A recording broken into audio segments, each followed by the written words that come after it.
साथियों, स्वागत है आपका इस वीडियो में। लोकसभा चुनाव 2024 की तैयारी में जहां भाजपा समर्थित एनडीए में 38 पार्टियां शामिल हैं, वहीं कांग्रेस समर्थित इंडिया गठबंधन में 26 पार्टियां शामिल हैं। मोदी दल मतलब एनडीए के सभी सहयोगी दलों की बात करें तो उनके चुनावी ट्रैक रिकॉर्ड को ज़्यादा प्रभावी नहीं रहे। मीडिया रिपोर्ट्स के मुताबिक एनडीए गठबंधन में 38 दलों में से 9 पार्टियों ने 2019 में लोकसभा चुनाव नहीं लड़ा था। वहीं 16 दलों को पिछले आम चुनाव में एक भी सीट नहीं मिली थी, जबकि 7 पार्टियों को केवल एक सीट से संतोष करना पड़ा था। इसका सीधा सा मतलब है कि मोदी दल में शामिल हुई पार्टियों को पूरी तरह से खत्म कर दिया गया है। एक बार सोचिए कि जिसने अपने साथ शामिल हुई राजनीतिक पार्टियों के अधिकार छीन लिए, वो आम आदमी के अधिकारों का क्या हाल करेगा। आपने भस्मासुर की कहानी जरूर सुनी है, कैसे वह कठोर तप से भगवान को प्रसन्न कर वरदान मांगता है और फिर वरदान मिलने के बाद भगवान शिव को ही भस्म करने पर उतारू हो जाता है। वैसा ही खेल कुछ भाजपा का। लोकतांत्रिक तरीके से जो सत्ता में पहुंची और अब उसी लोकतंत्र को खत्म करने, संविधान बदलने और लोगों के अधिकारों को छीनने पर उतारी। इस सब के लिए संपत्ति, सत्ता और शक्ति के केंद्रीकरण की पूरी कोशिशें की जा रही हैं। सारी संवैधानिक संस्थाओं को, मीडिया को अपने कब्जे में कर केवल अपनी विचारधारा के लोगों को पदों पर बैठाकर यह खेल बिल्कुल लोकतांत्रिक तरीके से खेला जा रहा है। यह खेल भारत की जनता को समझना होगा। वहीं इंडिया गठबंधन में शामिल सभी 26 दलों को अपनी अपनी बात रखने का पूरा मौका मिल रहा है। वो सीटों पर चर्चा कर पा रहे हैं। मतलब साफ है कि एक लोकतांत्रिक प्रक्रिया से चर्चा हो रही है, न कि एक आदमी के दबाव या ईडी, सीबीआई का डर दिखाकर। बीजेपी द्वारा चलाया जा रहा ये वीडियो देखिए।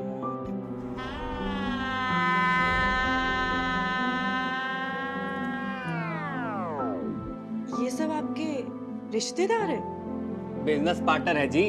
ये दीदी बंगाल में बिजनेस संभालती हैं, वो चाचा बिहार में, ये यूपी में, ये मुंबई में और ये चेन्नई में, और इन्होंने हाल ही में खोली है दुकान दिल्ली में। पूरे देश में बिजनेस फैला है जी। सब कमाते हैं और मेरी बात तो खाते हैं।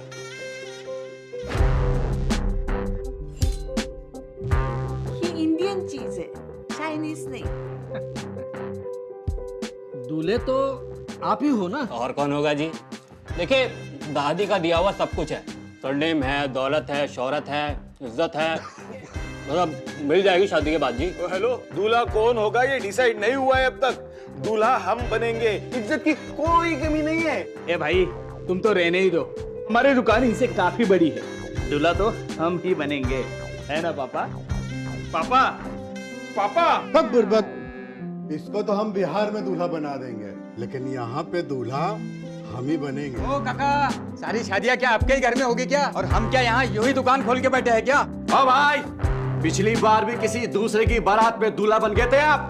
इस बार आपकी दुकान भी आपके नाम से नहीं है। अरे रुको रुको रुको रुको, इसके बारे में हम बाद में बात करेंगे। ओ दादा, दूल्हा तो इनके मैनेजर ही बनेगी। हाँ, दूल्हा तो छोटे बाबा ही बनेंगे। Yeah, it's absolutely right. One second, why not me? वही बोल रहा हूँ, हम क्यों नहीं बन सकते? ये दूल्हा नहीं, दूल्हा हम बनेंगे। आणि माझं काय? मैं बनूंगा दूल्हा। अरे दूल्हा मैं बनूंगा।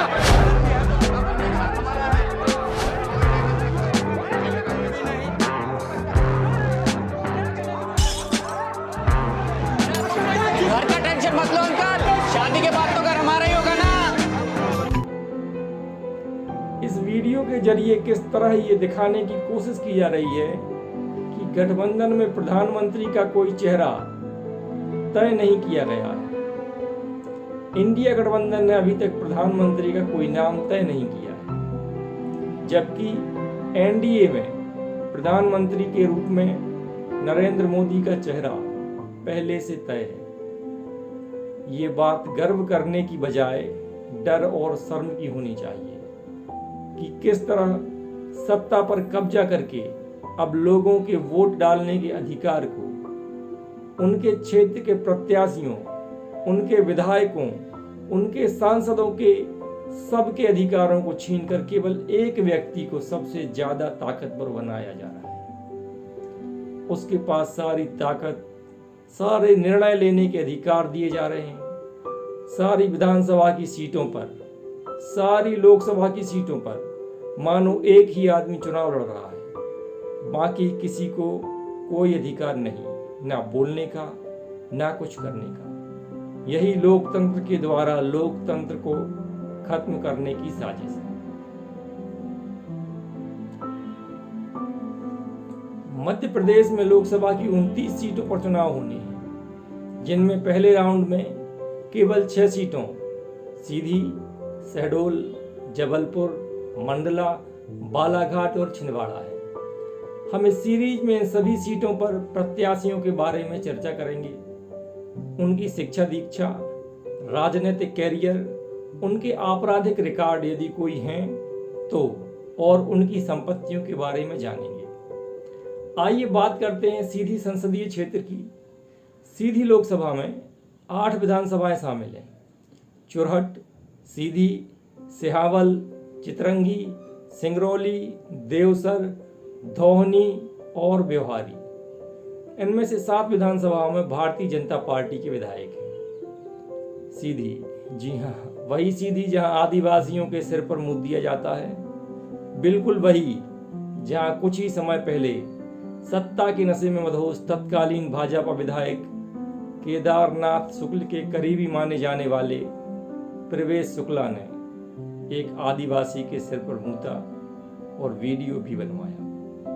2.5 महीने तक कोई कार्रवाई नहीं हुई। वीडियो सोशल मीडिया में वायरल होने के बाद कार्रवाई होती है और फिर शुरू होता है मध्य प्रदेश भाजपा सरकार का खेल। पुलिस शुक्ला जी को गिरफ्तार करने के लिए जाती है, उनसे गुहार लगाती है कि गिरफ्तार हो जाएगी। एक वीडियो में पहले शुक्ला जी अपनी ऐंठदार चाल में थाने के अंदर जाते दिखाई देते हैं। उसके बाद पुलिस उन्हें नाटकीय ढंग से थाने के अंदर धकेलते हुए ले जाती दिखाई देती है। आपको शायद याद हो वो सब कुछ। बहरहाल इस लोकसभा चुनाव सीधी से नॉमिनेशन फॉर्म भरे गए थे 25, जिनमें से 2 फॉर्म निर्दलीय प्रत्याशियों के रिजेक्ट हो गए और अब 3 फॉर्म विड्रॉ कर लिए गए। प्रत्याशियों की संख्या अब कुल 17 है। यदि हम पिछले लोकसभा चुनाव 2019 की बात करें तो सीधी संसदीय क्षेत्र से कुल 33 फॉर्म भरे गए थे, जिनमें से 1 रिजेक्ट और 1 विड्रॉ होने के बाद कुल कैंडिडेट 26 बचे थे जिनके लिए वोटिंग हुई थी। मतलब पिछली बार और इस बार के प्रत्याशियों की संख्या में 9 का अंतर है। इसका सीधा सा मतलब है कि लोगों का लोकतंत्र में भागीदारी से, उसमें भाग लेने से विश्वास कम हो रहा है और यह दबाव भी है कि क्यों दुश्मनी ली जाए सत्ताधारी पार्टी से। कहीं ना कहीं ये संदेश लोगों के बीच पहुंच ही जाता है। बात करें बीजेपी से, प्रत्याशी हैं डॉक्टर राजेश मिश्रा, जो 2008 में बहुजन समाज पार्टी से सीधी विधानसभा से चुनाव लड़े थे। 2009 में तत्कालीन मुख्यमंत्री शिवराज सिंह चौहान के हाथों सदस्यता लेकर टिकट मांगते रहे। अब जाकर उन्हें 2024 में टिकट मिला है। डॉक्टर राजेश मिश्रा चुरहट तहसील अंतर्गत अकोरी गांव के रहने वाले हैं। उनकी उम्र 67 साल है। उन्होंने मेडिकल शिक्षा इंदौर से प्राप्त कर चिकित्सा के क्षेत्र में शामिल हुए। जिला चिकित्सालय में शासकीय चिकित्सक के रूप में सेवा दी। उसके बाद खुद का नर्सिंग होम संचालित किया। इनके 2 बेटे हैं। बड़े बेटे अजय मिश्रा निजी स्कूल का संचालन कर रहे हैं। छोटे बेटे अनूप मिश्रा भी पिता के नक्शे कदम पर चलते हुए शासकीय चिकित्सक बतौर जिला अस्पताल में नौकरी करने के बाद त्याग पत्र देकर निजी अस्पताल चला रहे हैं। बात करें इनकी संपत्ति के बारे में तो 2018-19 में इनकी आय 11,09,430, इनकी पत्नी सावित्री मिश्रा की आय 10,14,260 और बेटे की आय 1,48,980 रुपये। 2019-20 में इनकी आय 10,79,520, पत्नी की आय 12,03,720 और बेटे की आय 1,21,540। 2020-21 में इनकी आय 9,26,340, पत्नी की आय 11,37,690 और बेटे की आय 1,44,370। 2021-22 में इनकी आय 10,54,650, पत्नी की आय 12,57,690 और बेटे की आय 1,47,980।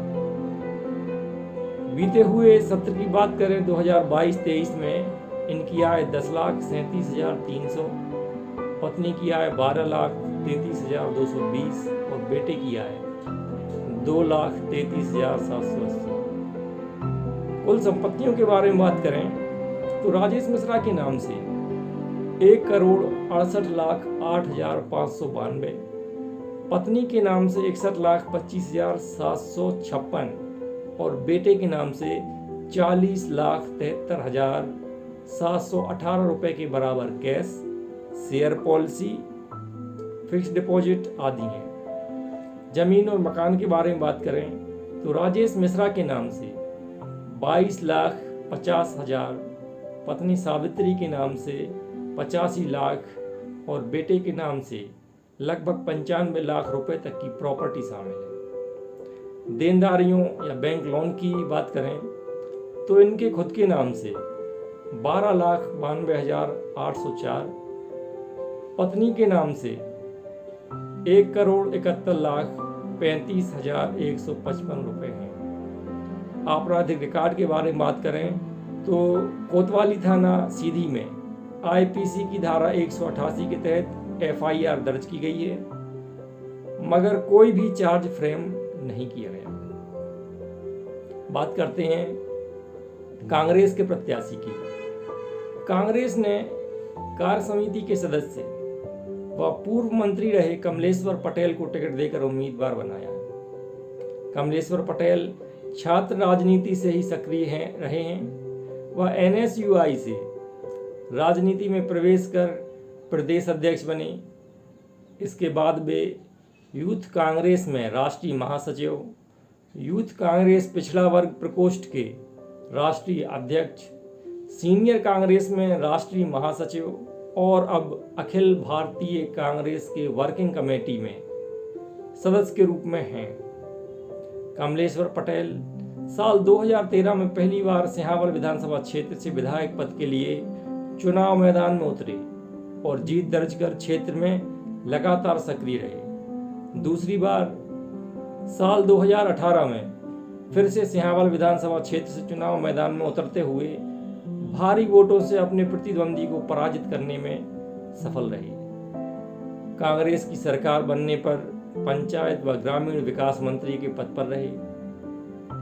साल 2023 में चौरई विधानसभा क्षेत्र से तीसरी बार चुनाव मैदान में उतरे, लेकिन भारतीय जनता पार्टी के प्रत्याशी विश्वामित्र पाठक से हार का सामना करना पड़ा।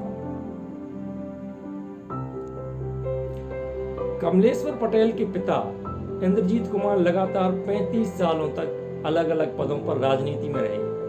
वे मध्य प्रदेश की कांग्रेस सरकार में कई बार मंत्री रहे, विपक्ष में रहकर उप नेता प्रतिपक्ष की भूमिका निभाई और सीधी जिले में करीब 35 सालों तक राजनीति में रहे।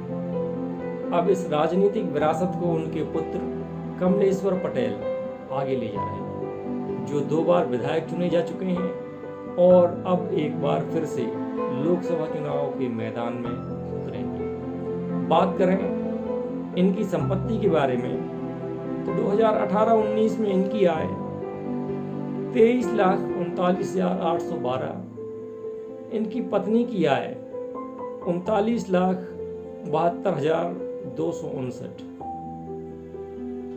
सत्र 2019-20 में इनकी आय 36,50,040, पत्नी की आय 62,07,320, 2021 में इनकी आय 27,64,985, पत्नी की आय 63,99,590, 2021-22 में इनकी आय 24,50,948, पत्नी की आय 1,08,01,444 रुपये।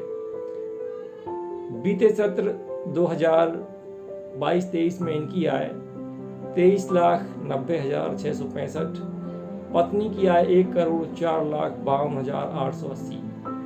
कुल संपत्तियों के बारे में बात करें तो कमलेश्वर पटेल के नाम से 1,26,48,449, पत्नी के नाम से 6,05,23,474 रुपए के बराबर cash, share, policy, fix deposit आदि हैं।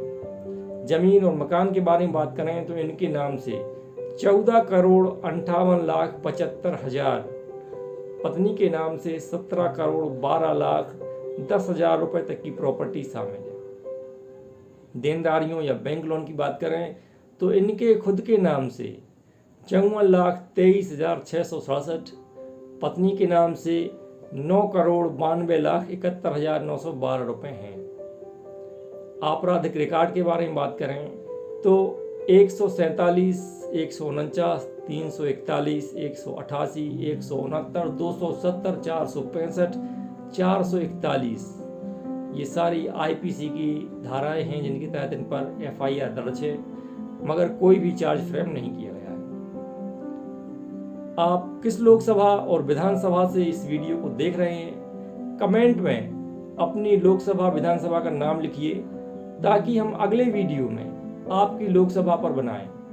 यदि वीडियो या जानकारी के विषय में कोई सुझाव है तो अवश्य कमेंट करें, वीडियो को लाइक शेयर करें और इस तरह के और वीडियो देखने के लिए हमारे चैनल हिंदी इन्फॉर्मर को सब्सक्राइब करें।